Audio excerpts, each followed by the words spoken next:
በስመ አብ ወወልድ ወመንፈስ ቅዱስ አሐዱ አምላክ አሜን። ክቡር አባታችን ሊቀ ጉባኤ ቆሞስ አባ ሰላማ መለሰ የዚህ ታላቅ ደብር አስተዳዳሪ፣ ክቡራን አባቶች፣ ካህናት፣ ወንድሞች ዲያቆናት፣ እግዚአብሔር በዚህች ዕለት ወደ ቤተ መቅደሱ እየጠራን እንድናመሰግነው እንድናገለግለው የፈቀደልን የእግዚአብሔር ቤተሰቦች እንደምን ሰነበታችሁ? እንደምን አደራችሁ? እንደምን አረፈዳችሁ? አሜን። እንድናመሰግነው ስሙንም እንድንጠራ እንደ ድካማችን እንደ ሰውነታችን ሳይሆን እንደ ቸርነቱ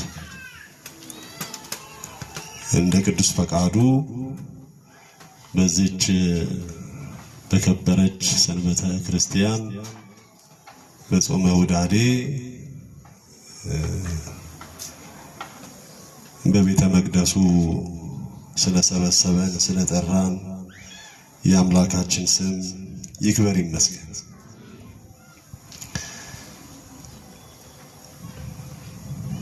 እስመ ዘተወልደ እምሥጋ ሥጋ ውእቱ ወዘተወልደ መንፈስ መንፈስ ውእቱ።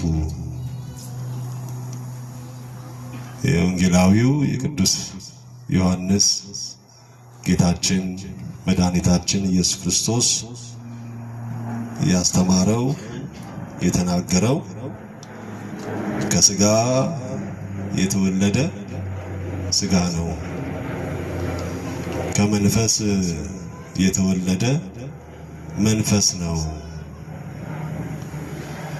ብሎ መድኃኒታችን ለኒቆዲሞስ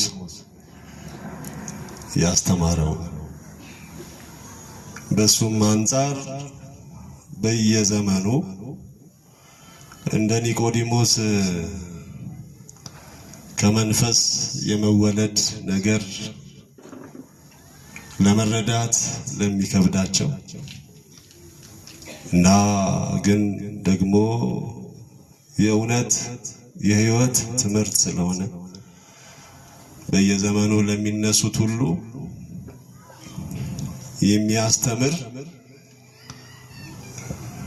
ወደ እውነት ወደ ሕይወት የሚጠራ ይህንን ኃይለ ቃል ቅዱስ ቃል መነሻ አድርገን በተፈቀደልን ጊዜ እግዚአብሔር በገለጠልን መጠን እንማራለን። ለአባቶቻችን ጥበቡን ምስጢሩን የገለጠ እርሱን ወደ መሆን ያደረሰ በመንገዱም የመራቸው ፍጻሜያቸውን የሚያሳምር አምላክ ከኛ ጋር ይሁን። ከፈሪሳውያን ወገን የአይሁድ አለቃ የሆነ ኒቆዲሞስ የተባለ አንድ ሰው ነበረ። እርሱም በሌሊት ወደ ጌታችን ኢየሱስ መጥቶ እንዲህ አለ፣ መምህር ሆይ ልታስተምር ከእግዚአብሔር ዘንድ እንደመጣህ እናውቃለን። እግዚአብሔር ከእርሱ ጋር ከሆነ በቀር አንተ የምታደርገውን ይህንን ተአምር ሊያደርግ የሚችል የለምና። ሁለት ነገር መሰከረ ኒቆዲሞስ። አንደኛ የሚያደርገውን ተአምር፣ ሁለተኛ የሚያስተምረውን የሚናገረውን ቃል ማለት ነው። ከእግዚአብሔር መጥተህ እንደምታስተምር እናውቃለን። የምታደርገውንም ተአምራት እናያለን። በእርግጥ አንተ ከእግዚአብሔር ሆነህ እንደመጣህ እንመሰክራለን አለ። ይሄ ትልቅ ነገር ነው። ምክንያቱም አንዱ መድኃኒታችን ኢየሱስ ክርስቶስ ወደዚህ ዓለም የመጣው በተአምራት የሥጋ ደዌን ለማራቅ የሥጋችንንም ሕመም የሚያስወግድ የሥጋ ደዌያችንን የሚያርቅ የሚፈውስ እሱ ጎባጣውን አንቅቷል፣ አቅንቷል፣ የታመሙትን ፈውሷል፣ ለምጻሙን አንጽቷል፣ ለዓይነ ስውሩ ብርሃን ሰጥቷል፣ ሲሞቱም እንኳን ያስነሳቸው ነበር። ይሄ አንዱ ይሄ ሥጋችን ደዌ ቢያገኘው እርሱ መድኃኒታችን ሊፈውሰው እንደሚችል እንደፈወሰንም የሥጋ መድኃኒታችንም እርሱ እንደሆነ በዓይኑ ያየው ስለሆነ ይህን የምታደርገውን ታምር አይተናል። ሁለተኛም ደግሞ መምህር ሆነ ልታስተምር ከእግዚአብሔር እንደመጣ አይምሮን እውነትን ለማስረዳት የማያውቀውን እውነት ጌታችን ከሚያስተምረው ትምህርት ውጭ ያለው እውነት ዝርው ነው፣ መላምት ነው፣ ሐሳባዊ ነው።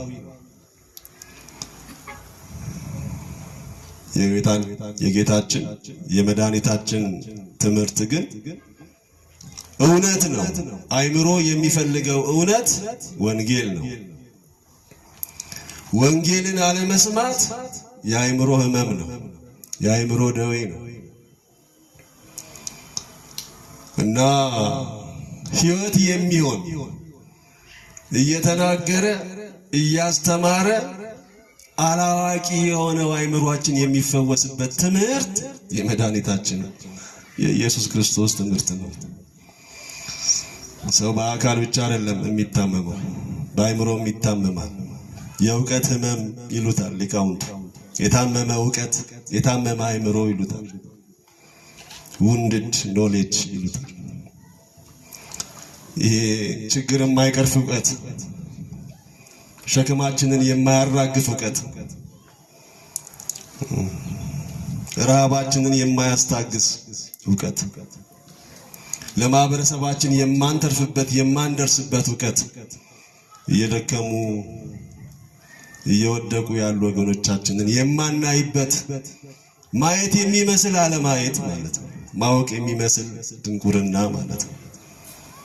እርሱን ሊገፍልን አይምሮአችን እውቀት ማወቅ ከፈለገ ሊሰማው የሚገባው እውነት የመድኃኒታችን የኢየሱስ ክርስቶስ ወንጌል ነው እና ሐዋርያው ቅዱስ ጳውሎስ እኛ የክርስቶስ አይምሮ አለን ይላል።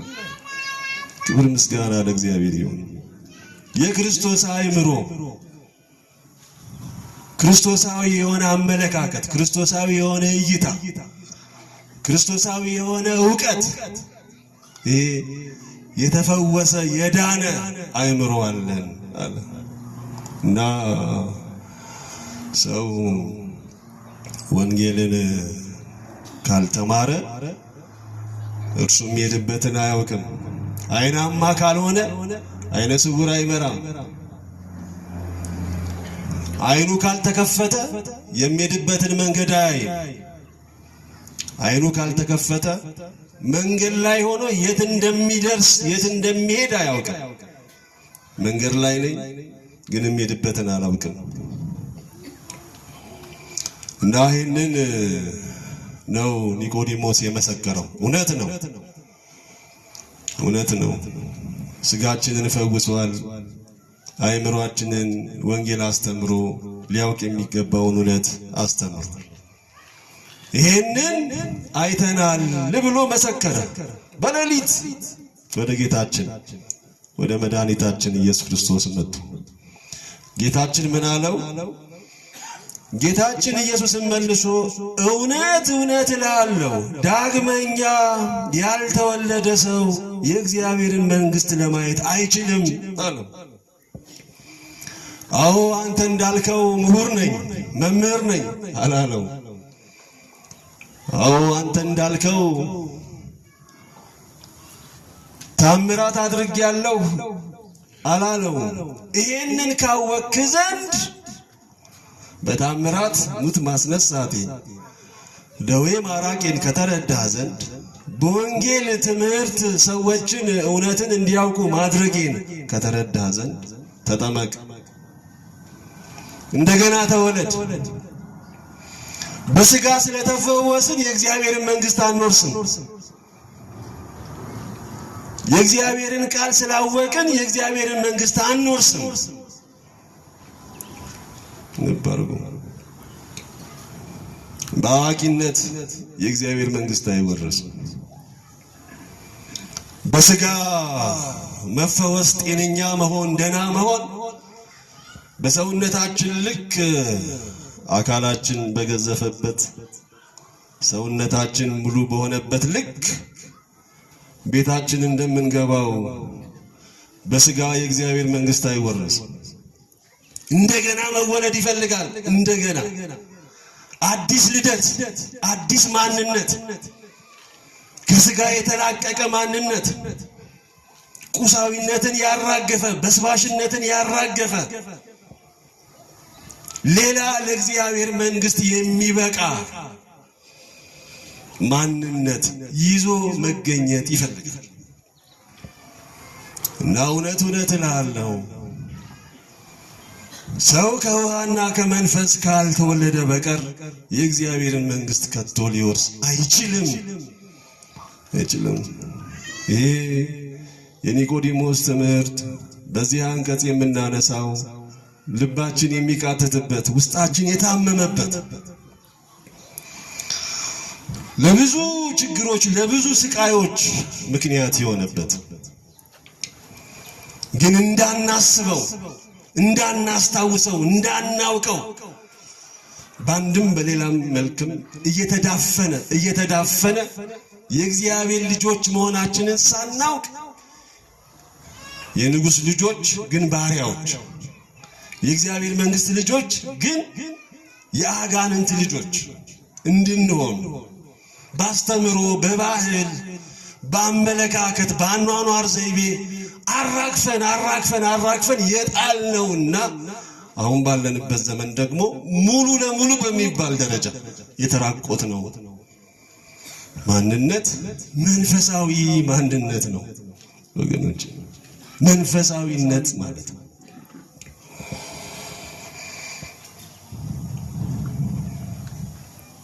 ይሄንን አባቶቻችን በምስጢረ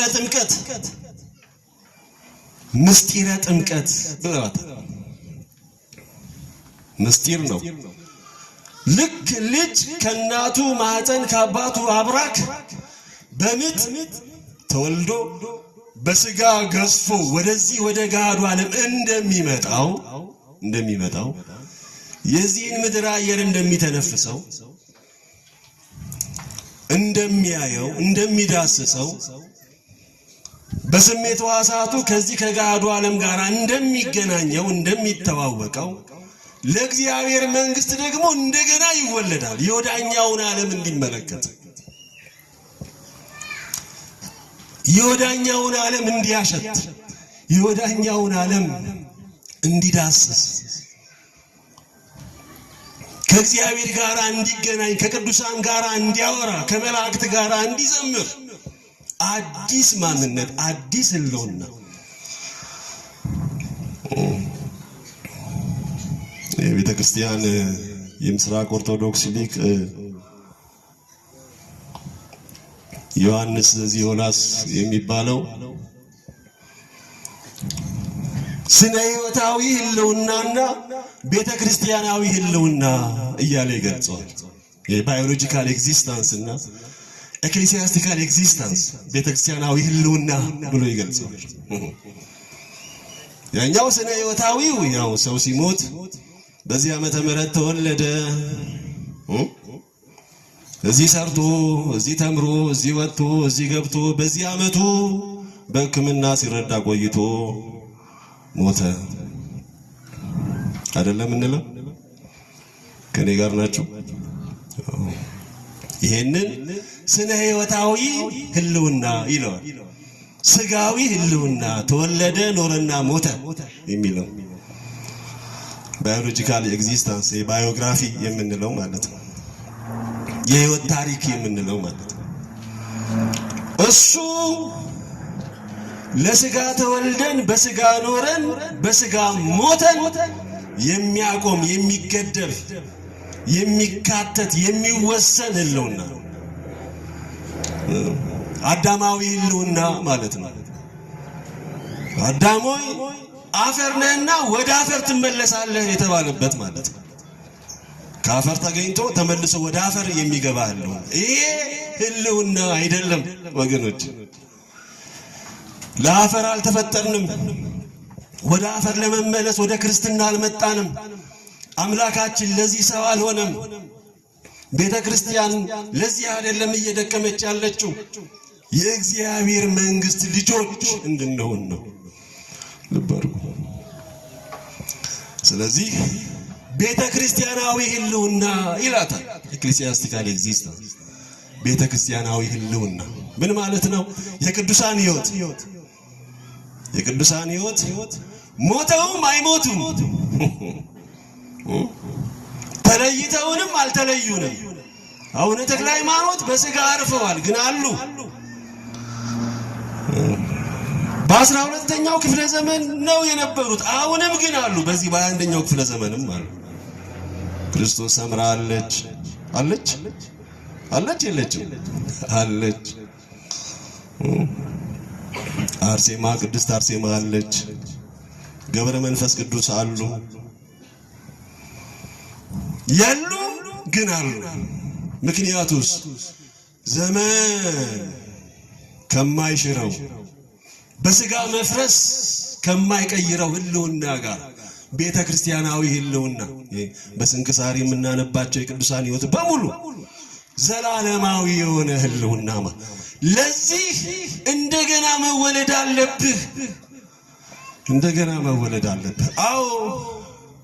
አዎ በዚህ ዓለም ስንኖር በስጋ ስንሰቃይ ልንፈወስ ይገባል። አባታችን ነው፣ ፈጣሪያችን ነው፣ የሚፈውሰንም እሱ ነው፣ ይፈውሰናል። በዚህ ዓለም ስንኖር አይምሮአችን የእውነትን ምንነት መፈለግ ማወቅ ይሻል፣ ይጠይቃል። ይህ ዓለም ምንድነው ይላል። ፍልስፍናዊ ዕውቀት የምንል ለምን ተፈጠርኩኝ ይላል። የህይወት ትርጉም ምንድነው ይላል። ለምንድነው የምንሰቃየው ይላል። ይሄ እኮ ተፈጥሯዊ እኮ ጥያቄ ነው፣ መሰረታዊ የህልውና ጥያቄ የምንለው ማለት ነው። ይሄንን ጥያቄ አታንሳ ተብሎ ማዳፈን አይቻልም። የሰው አይምሮ ክፍት ነው፣ የሚጠይቅ የሚመረምር አይምሮ ነው ያለው።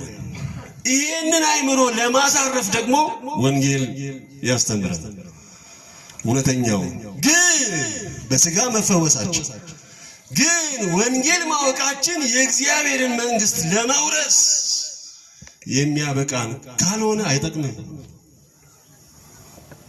ግልጽ ነው። ከኔ ጋር ናችሁ? አይጠቅምም። በስጋ ጤነኛ ሆነን ለእግዚአብሔር መንግስት የሚዘጋጅ ካልሆነ በቀር የስጋ ውበት አይጠቅምም። አፈር ለመግባት ቢቀባ ቢለቀለቅ ቢሞሸር ምን ጥቅም አለው?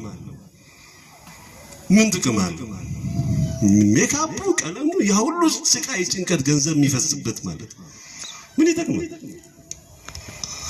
ተምረን መጽሐፍ ታውቀን ተረርተን ገብቶን አይምሮአችንን መጥቆ ሊቃውን ተብለን ምሁራን ተብለን ግን አፈር ምን ገባ ቆል ምን ይጠቅማል?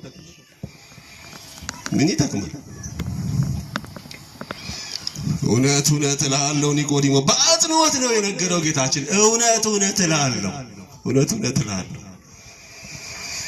ከውሃና ከመንፈስ ካልተወለዳችሁ በቀር እንደገና አዲስ ህልውና አዲስ ስም ገብረ ሥላሴ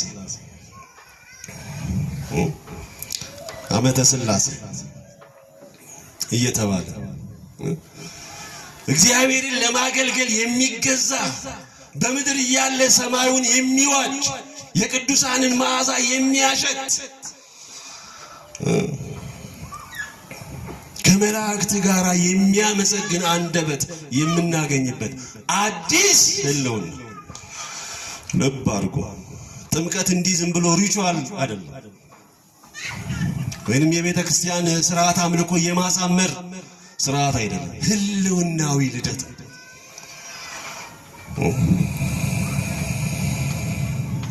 ሊቃውንት አባቶቻችን በጥምቀት ጊዜ ሞትን ከክርስቶስ ሞት ጋራ በጥምቀት ተባበርን፣ እርሱ ከመቃብር እንደተነሳ እንደወጣ እኛም ደግሞ ከሞት ተነሳን። በዘመናችን ሁሉ ከዛ በኋላ ሚንከባከባት እኮ ጠፍቶ እኮ ተጠምቀናል። ሁላችንም በ40 ቀን በ80 ቀን ተጠምቀናል። አይደለም ተጠምቀናል።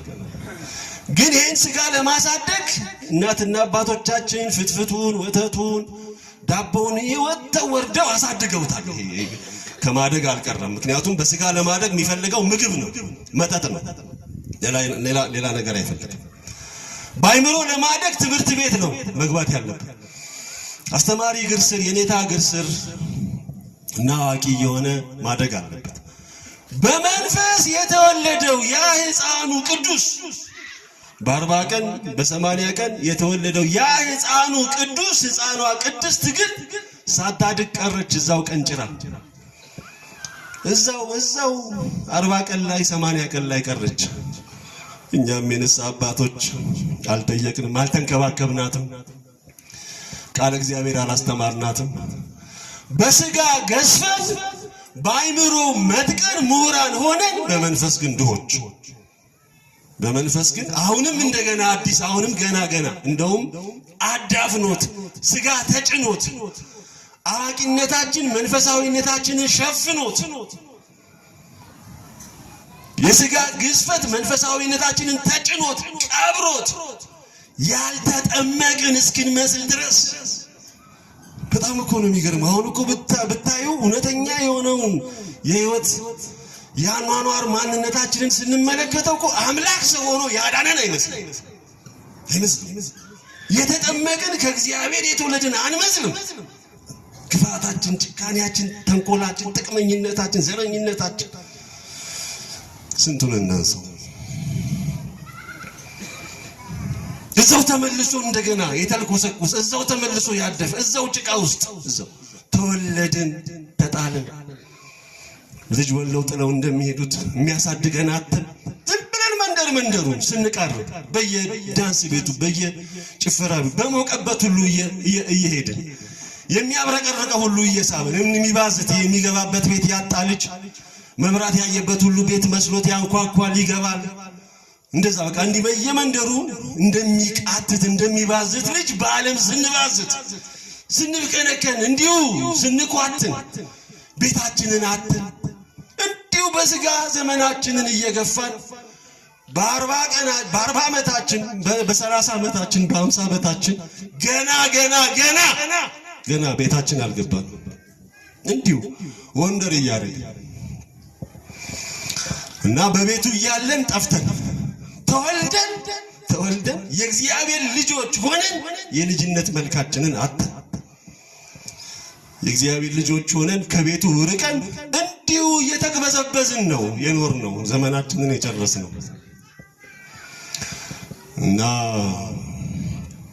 ያቺ ጥምቀት ተዳፈነች እንዳናስባት ይህ ዘመናዊነት አስተምሮ አዋቂነት ኤሊት ኢንቴሌክቹዋል ይሄ ምሁርነት ሊቅነት ኢንላይትመንት አይደለም የሚሉት አብሮት የአይምሮ ንቃት እሱ ላይ ብቻ ተኮረና ይሄ ምዕራቡ ዓለም ባህል ነው። በፍልስፍናው መንገድ ሄደው ዕውቀት ብቻ ነው ሰውን የሚያድነው። በአይምሮአችን ሁሉን ነገር መረዳት እንችላለን። የሰው ልጅ ሁሉም ነገር መለኪያ ነው አይደለም እንዴ ያሉት። ኮሚኒዝም ላይ እነ ማርክስ እንግዲህ የምታነቡ ሰውን ሰው ያደረገው ስራው ነው ሲባል አልነበረም እንዴ? ዘፈኑ ሁሉ እኮ ሲዘፈንለት ነበር። ታስታውሳላችሁ አይደለም እንዴ? ሰውን ሰው ያደረገው ስራው ነው። ስራ አያስፈልግም አይደለም፣ ስራ መስራት ያስፈልጋል። እኛን ህልውናችንን ወደ እውነት ያመጣን በመልኩ የፈጠረን ብናጠፋ ከህጉ ብንርቅ እንኳን በልጁ ሞት የታረቀን ወደ ቅዱስ ሥጋ ወደ ክቡር ደሙ ጠርቶ ከራሱ ጋር ያዋህደን ሙሉ ህልውናችንን እንደገና ወደ ህልውና ያመጣን እግዚአብሔር ነው። እሱን እንዳናስብ እኮ ነው ማርክስ ሃይማኖትማ አደንዛዥ ዕፅ ነው አለን እኮ። አደንዛዥ ዕፅ ሃይማኖት ክርስትና አደንዛዥ ዕፅ። ይሄን እኮ ነው ስንጋት የቆየ ነው። በስርዓት ወንበር ላይ ገንዘባችንን ከፍለን ከዝንጀሮ ነው የመጣው። አዎ መልስ ሲመጣ እሱን ከዝንጀሮ ለሌላ አመርሃ ሌላ ከዝንጀሮ ራይት አልፋል አለፍክ አንተ ሙር። እንደዛ እኮ ነው የተማርነው። ከእግዚአብሔር የተፈጠረን መሆናችንን የሚያስክድ በደብተራችን በስርዓት ወንበር ላይ ቁጭ ብለን ነው ከዝንጀሮ ነው የመጣሁት እንስሳ ነኝ እያልን የተማርነው። ይሄው እንስሳነትን ነው እየኖርን ያለነው። እና በስርዓተ ትምህርት በባህል በዚህ በፊልሙ ለሆሊውድ ምስጋና ይግባውና ሸረሸረን ናደን አራገፈን። ከእግዚአብሔር ያገኘውን ልጅነቱን ሁሉ ሙጥጥ አድርጎ አራግፎ እርቃናችንን ቆዳችንን ይኸው ዓለም ላይ ጣለው። ጌታችን ግን እውነት እልሃለሁ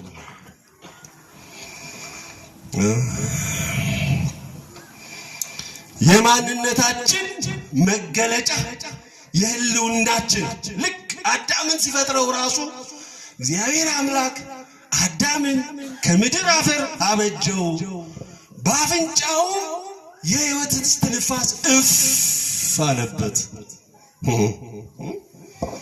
ሰውም ሕያው ነፍስ ያለው ሆነ። ይሄ ነው እኮ አፈጣጠራችን።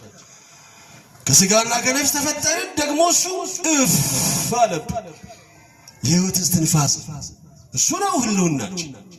ያችን የሕይወት እስትንፋስን ነው ትእዛዝ በማፍረስ ያጣነውና ስጋውያን ቁሳውያን ምድራውያን ሆነን የቀረነው። አሁን ነግሬሃለሁ ኒቆዲሞስ፣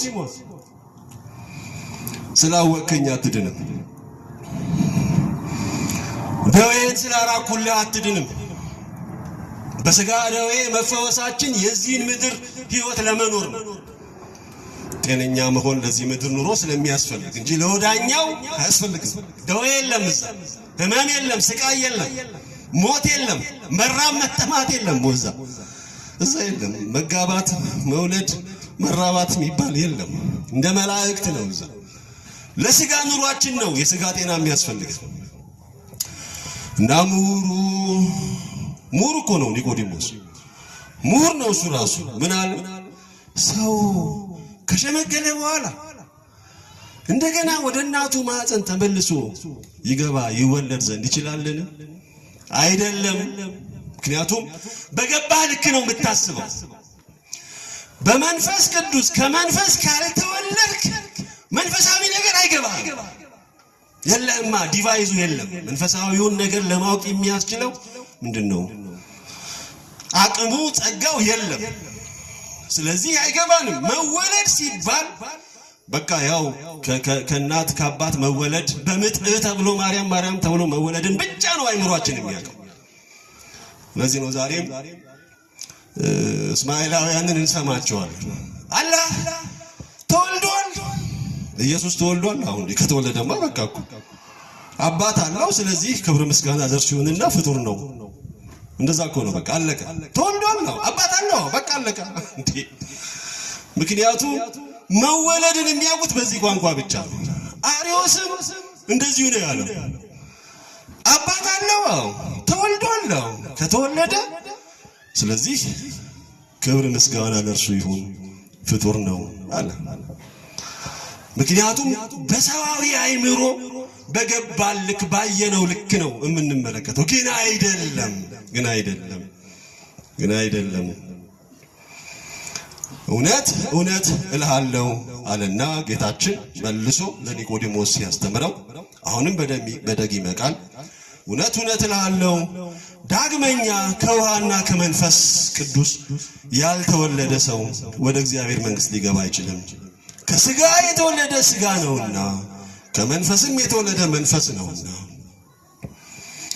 ከሥጋ የተወለደ ሁሉ ጊዜ ሥጋ ነው የሚያስበው። አይምሮ ከሥጋዊ ነገር ማሰብ አይችልም፣ መውጣት አይችልም። አፈር ነው የሚያሸተው። ሲያስነጥስ ራሱ ሁሉ አፈር ነው። ሁለመናው ቢያስብ አይምሮ ጥልቅ አሰበ ቢባል ስለሚበላው ነው የሚያስበው። በቃ ሩቅ ተመለከተ ቢባል አይኑ እስከ አፉ ድረስ ነው የሚመለከተው፣ ስለሚበላው ነው። ሌላ ነገር የለውም። ከመንፈስ የተወለደ ግን መንፈስ ነው። ምድር ላይ ሆኖ ሰማይ ይመለከታል። ከራሱ አልፎ ለቤተ ክርስቲያን ያስባል። ከራሱ አልፎ ለዓለም ያስባል። ዓለም ስለሚድንበት ያስባል። አባቶቻችን ያስጨነቃቸው የዕለት ምግብ የዕለት ጉርስ አይደለም። እንዴት ነው የሰው ልጅ የሚድን? ይህንን እውነት እንዴት ነው ማወቅ የሚችለው? እንዴት አድርገን እናስተምረው ነው የሚሉት። ባለጸጋ አይድንም። ግመል በመርፌ ቀዳዳ ከሚገባ ይልቅ ባለጸጋ ከሚጠርቅ ይልቅ ግመል በመርፌ ቀዳዳ ቢሾልክ ይቀላል ነው ያለው። አይጠርቅም አለ ጌታችን። ባለጸጎች እንዲድኑ ምን እናድርግ ነበር እኮ የሚሉት እንደ ዮሐንስ አፈወርቅ። በገንዘባቸው እኮ ሊጠፉ ነው። በራሳቸው ገንዘብ እኮ ከእግዚአብሔር መንግሥት ሊጠፉ ነው። እንዴት አድርገን ነው ልናድናቸው? እነሱን የሚያስጨንቃቸው ስለ ሰው መዳን ነው እንጂ ስለ ሆዳቸው፣ ስለ ዕለት ጉርሳቸው፣ ስለ ቁሳዊ ፍላጎታቸው አይደለም። ለምን? ከመንፈስ ተወልደዋል።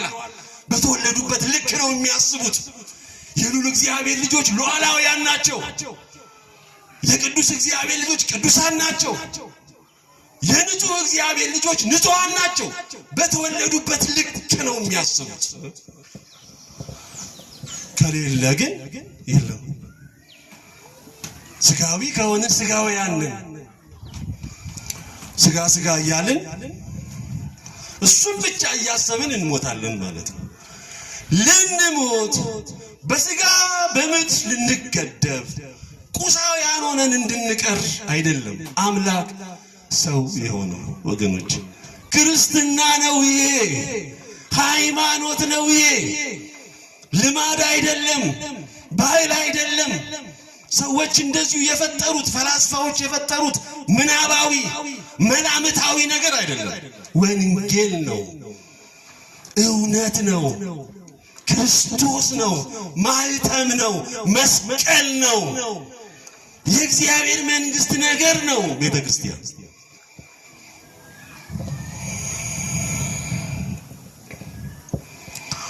ስለዚህም ከውሃና ከመንፈስ ልትወለዱ ይገባችኋል። ከስጋ የተወለደ ስጋ ነው፣ ከመንፈስ የተወለደ መንፈስ ነው። ልብ አድርጉ። ኒቆዲሞስ ግን እንዲህ በቀላሉ የሚረዳ የሚገባው ሰው አልነበረም እና መልሶ ጌታችንን ጠየቀው።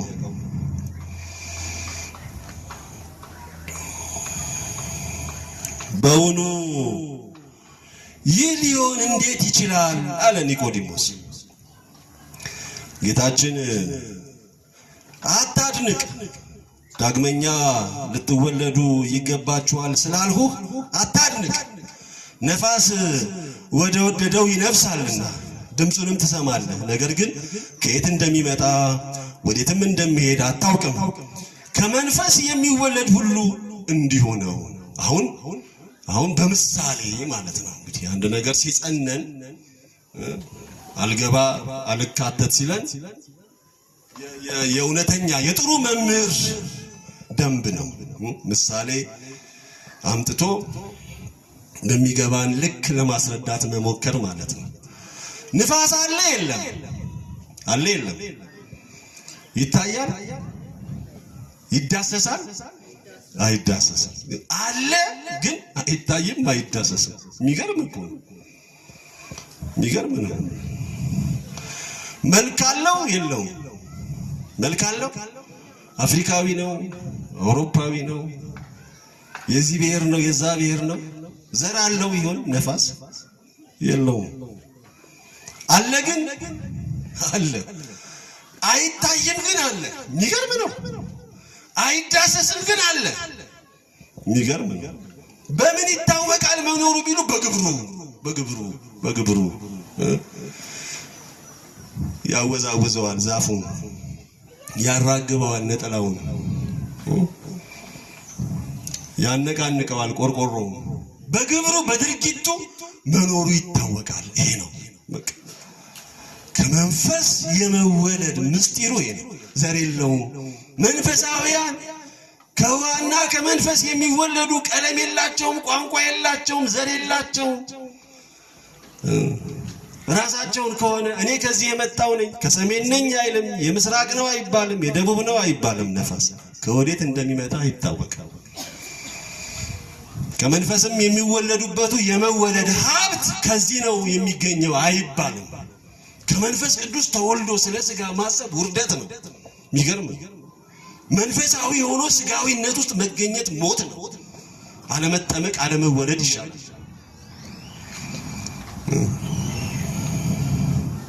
ይሻላል ምክንያቱም የለንም ስለሌለን አንጠየቅም አንወቀስም እፎይ ይጸውው እንዘ ያምኑ ቦቱ ሳያምኑበት ሳያውቁት እንዴት ይጠሩታል ከሌለ ውስጣችን ከሌለ ምን ብለን እንጠራዋለን እንዴት አድርገን እናከብራለን ካለን ግን ኖሮን አለመጥራት አውቆ አለማክበር ግን ውርደት ነው እግዚአብሔርን አውቆ አለማክበር ሞትነት ነው ከመንፈስ ቅዱስ ተወልዶ በሥጋ ግብር ውስጥ መገኘት ሞትነት ነው ሞትነት በነገሩማ እኮ ስንጠመቅ መሞት ጀመርን እንደዛ ነው ሊቃውንት የሚያስተምሩት ከሞቱ ጋር ተባበርን ከዛች ዕለት ጀምሮ መሞትን ነው ምንኖረው በዚህ ምድር እያለን ይሄ ደረቅ ክርስቲያናዊ እውነት የወንጌል ትምህርት ነው እንግዲህ ምንም ይሄ ሰው ሊያመነን ነው እንደ ቤቱም ጥለን ልጆቻችንን ጥለን የት እንሂድ ልትሉ ትችላላችሁ አይደለም በዚህ ዓለም እየኖርን ከፈቃዷ ከስሜቷ ከፍላጎቷ መራገፍ መላቀቅ ክርስቶስን መኖር ነው ልብ አድርጉ የክርስቲያኖች ዕለት 3 ዕለታት ናቸው ይላሉ መናንያኑ ባህታውያኑ መንፈሳውያኑ ዕለተ ዓርብ ዕለተ ቀዳሚት ዕለተ እሑድ ማናማን ዕለተ ዓርብ ዕለተ ቀዳሚት ዕለተ እሑድ ዕለተ ዓርብ ያው ስቅለት ብለን አይደለም የምናከብረው አሁን የሚቀጥለው ሳምንት ቀኑን ሙሉ የጌታችንን መከራ እያሰብን ግርፋቱን መውደቅ መነሳቱን በዘንግ መመታቱን መስቀል መሸከሙን በሚስማር መቸንከሩን መሞቱን እናስባለን በቃ የክርስቲያኖች ሕይወት ከተጠመቅንበት ዕለት ጀምሮ ዕለተ ዓርብን መኖር ነው የሱን ስቃይ ነው ምንኖረው የሱን መከራ ነው ምንኖረው መምህራችን በመከራ ካለፈ ደቀ መዛሙርቱማ እንደማ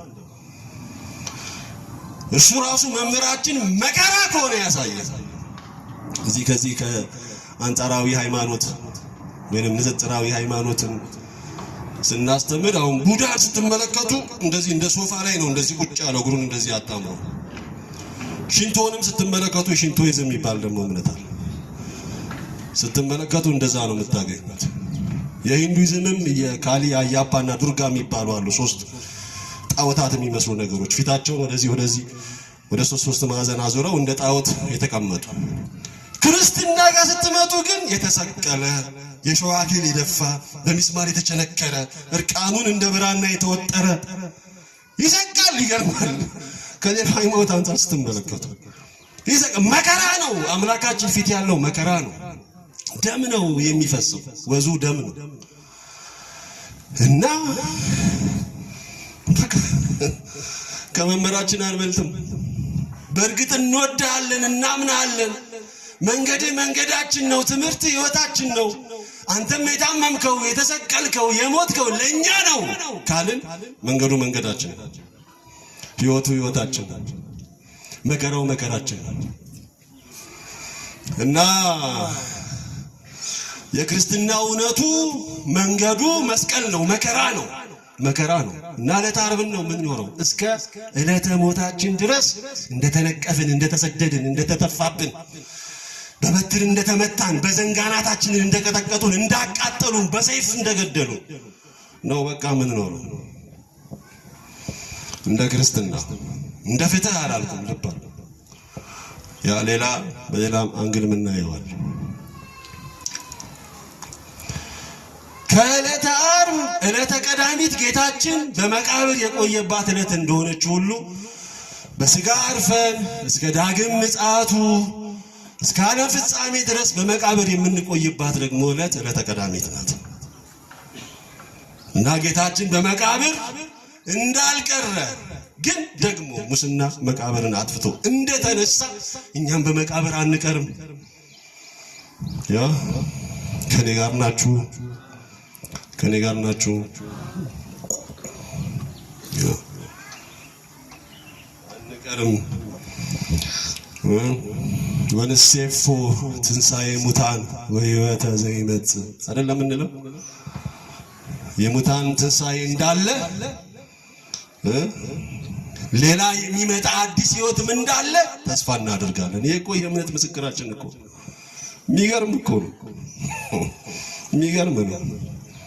ተስፋ አለን። ቀድሞ ልክ አምላክ ሰው ከመሆኑ በፊት ነቢያት አምላክ ይወርዳል፣ ከድንግል ማርያም ይወለዳል፣ እግዚአብሔር ሰው ይሆናል እያሉ ትንቢት ሲናገሩ አይመስልም ነበር። እንዴት አምላክ ሰው ይሆናል? የማይመስል ነገር ግን ተፈጽሞ አየነው። እግዚአብሔር ከድንግል ማርያም ተወለደ፣ አምላክ ሰው ሆነ። የሚገርም ነው። እግዚአብሔርን አየነው፣ ዳሰስነው፣ ከሱም ጋር በላን ጠጣን አሉ አባቶቻችን። አይደለም እንዴ? የተፈጸመው የተነገረው የነቢያቱ ትንቢት ተፈጽሟል። የራሱ የመድኃኒታችን የኢየሱስ ክርስቶስ ግን ትንቢት መፈጸሙ እንዲሁ አይቀርም። ሙታን የሆኑ ሁሉ የእግዚአብሔርን ቃል የሚሰሙበት ጊዜ ይመጣል። ሁሉም ይነሳሉ፣ የእግዚአብሔርን ክብር ይወርሳሉ እና እንነሳለን። ልንሞት አልተፈጠርንም። ዘላለማዊ ክብር አለ።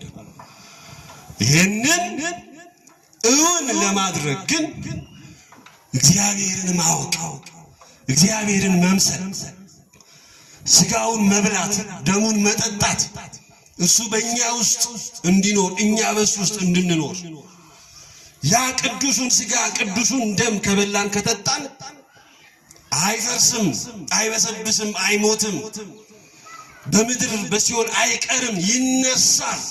ስለዚህም ዕለተ እሑድ የትንሣኤያችን ዕለት ለዘላለም ከእግዚአብሔር ጋር የምንኖርበት ሰንበተ ክርስቲያን የተባለችውን የክርስቲያኖች ሕይወት የክርስቲያኖች ዘመን ሞት መበስበስ የሌለበት ዘመን እነዚህ ሶስቱ ናቸው እና ይሄ ምድራዊ ሕይወታችን መጾም ነው፣ መጸለይ ነው፣ ማልቀስ ነው፣ ማንባት ነው። እንኳን ይሄ ሁሉ መከራ ኖሮብን እንኳን ይሄ ሁሉ የሚያስለቅስ የሚያሳዝን ልብ የሚሰብር ነገር ገጥሞን ቀርቶ ክርስትና እንዲሁም ማዘን እንዲሁም መከራ ነው እና በነፋስ መስሎ ነገረው። በነፋስ አጠገቡ ያለው ኒቆዲሞስ ግን ለመረዳት በጣም ነው የተቸገረው። ይህ እንዴት ሊሆን ይችላል? እግዚአብሔር ይማረው፣ በእውነት እግዚአብሔር ይማረን። ይህ እንዴት ሊሆን ይችላል? ለእግዚአብሔር የሚሳነው ነገር አለ? እንደዛ እና የምናውቀውን እንናገራለን። በዘነአምር ልነግር በበዘርይነ ሰማዕተ ንከው ያየነውን እንናገራለን፣ የሰማነውን እንመሰክራለን። እናንተ ግን ምስክርነታችንን አትቀበሉ።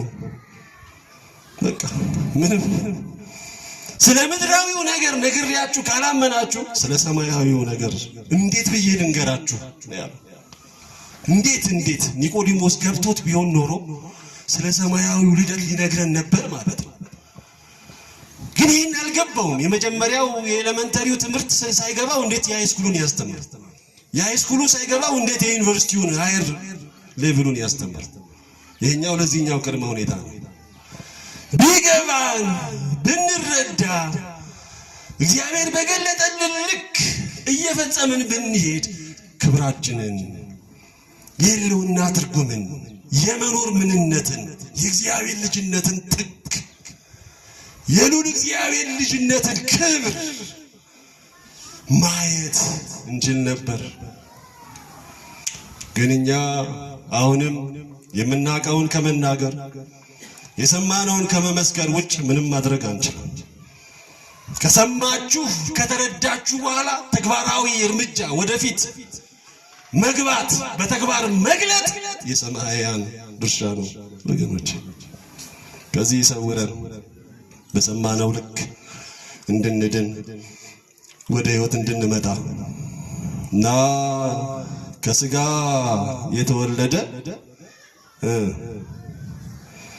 መልሱልኝ፣ ከስጋ የተወለደ ከመንፈስ የተወለደ ግን መንፈስ ነው። ስለዚህም ዳግመኛ ልትወለዱ ይገባችኋል። አሁን እንደገና ተጠመቁ ማለት አይደለም፣ ግን ቀስቅሱት። ይሄ በዘመናት ተከምሮበት ተሸፍኖ ተጭኖት የቀረውን መንፈሳዊነትን ፈልቅቁት፣ ቆፍሩት፣ አራግፉት ከላያችሁ ላይ። ንግስት እሌኒን ታስታውሳላችሁ? የመስቀሉ የእውነተኛው መስቀል አይደለም 300 ዘመን ነው ቆሻሻ የከመሩበት። 300 ዘመን ተራራ ነው ያከለው። እውነተኛው የክርስቶስ መስቀል ላይ ቆሻሻ አራግፈው እንዳይታይ ኃይሉ እንዳይገለጥ ንግስት እሌኒ መጣቻ። የጌታችን እውነተኛው መስቀል የት ነው የምትል ኪዩሪየስ የሆነች እንዴት የት ነው እስከ ዛሬ ድረስ የት ገባ የተሰቀለበት መስቀል ብላ ምትጠይቅ ተነሳች። ሊቃውንቱን ጠየቀች፣ ካህናትን ጸሎት አስያዘች፣ አሳጠነች፣ መራታ። ያ 300 ዘመን ለመከመር ጊዜ የወሰደው መስቀሉ የተቀበረበት ተራራ በ6 ወር ውስጥ ተናደ። በ6 ወር እንደዛ ሲገፈፍ፣ ሲናድ፣ ሲፈርስ፣ ሲፈረከስ ፍልቅቅ እያለ ወጣ መስቀሉ። ያ ኃይሉ ተአምራት ማድረጉ ሙት ማስነሳቱን ቀጠለ። ይሄው ዛሬ ድረስ ክብረ መስቀል፣ መስቀል ማንነታችን፣ መስቀል መልካችን፣ መስቀል ማተማችን፣ መስቀል ኃይላችን ነው። መስቀል መድኃኒታችን ነው። ልክ እንደዛ ሁሉ እኔ እንደ ሜታፎር ነው የምወስደው። ይሄ እውነተኛ ታሪክ ነው የንግስት እሌኒ። ግን ለኛም ይሄ በዘመናት ለብዙ ለ30 ዓመት ለ40 ዓመት ተዳፍኖ የዓለምን ፈቃድ፣ ስጋ ፍላጎት፣ ምድራዊነት፣ ቁሳዊነትን ሲጫንበት ተዳፍኖ ተቀብሮ የቀረው ያ የመንፈስ ቅዱስ ልጅነታችን ገለጥ አራጁት፣ በንስሐ አራጁት፣ አውጡት፣ ፍልቅቅ አድርጋችሁ አውጡት። ታዩታላችሁ እንደ ቅዱሳን አባቶቻችን ገድል ሲሰራ፣ ታምራት ሲያደርግ፣ ሲፈውሰን፣ ቤታችንን ሲቀድሰው፣ ማህበራዊ ግንኙነታችንን ሲፈውሰው፣ ሀገራችንን ልትራገፈው ከማትችለው የመከራ ቋት መራገፍ የምትችልበት መድኃኒቱ እኛ ውስጥ ነው ያለው። እኛ ውስጥ ነው ያለው። ለምን? የእግዚአብሔር ልጆች ኃያላን ናቸው። እኔ ያደረኩትን ማድረግ ትችላላችሁ ከኔም በላይ ብሏል ጌታችን። ጌታችን ዘመናትን እንደከፈለ፣ የዓለምን መርገም እንዳስወገደ፣ ንጽህናን፣ ቅድስናን፣ እውነትን ለዓለም እንደገለጠ፣ ለጨለማው ዓለም ብርሃን እንደሆነ የእግዚአብሔር ልጆች ለቤታቸው፣ ለማህበረሰባቸው፣ ለሀገራቸው ብርሃን ናቸው። እንዲህ ዝም ብሎ የተልኮሰኮሰ እንደተጨመቀ ፎጣ ተጠቅልለን የተሰበርን ኃጢአት እንደዛ ነው። ኃጢአተኝነት አቅም ያሳጣል፣ ጉልበት ይነሳል፣ አንደበት ይነጥቃል። በእውነት ፊት ደፍረን መቆም እንዳንችል ሰባብሮ አንኩቶ ነው የሚያስቀምጥ። ኃጢአተኝነት እንደዛ ነው። እነዚያው ተመሳሳይ ጾታ ውስጥ ያሉትን ብትመለከቷቸው ልውሽ ያለ እንደ ውሻ የሆነ ምናምን ሰው እግር ስር ጥምልምል የሚል ማንነት ውስጥ ነው የገቡት። እግዚአብሔር ከዛ ይሰውረን በእውነት። ይሄ የሞተ ሰብዕና ነው። በቃ በአካል ያለ ግን የሞተ ቅዱስ ጳውሎስ ቅምጥሊቱ ይላል ጋለሞታይቱ በሕይወት ሳለች ሞተች ይላል። የሚገርም ግን ሙትና በሕይወት አለን፣ እንተነፍሳለን፣ እንራመዳለን፣ እንወጣለን፣ እንገባለን። ግን በድን ሙትነት ማለት ነው። ይህንን ከላያችን ላይ ገፈን በመንፈስ ቅዱስ የታተምንበት የእግዚአብሔር ልጆች የተባልንበት ለመንግስቱ የተጠራንበት የተመረጥንበት ያቺ ልጅነታችንን ማውጣት ወገኖች ሩቅ አይደለም፣ አጠገባችን ነው መድኃኒቱ። የእግዚአብሔር ቸርነት፣ የድንግል ምልጃ፣ የቅዱሳን ጸሎት ከሁላችን ጋር ይሁን።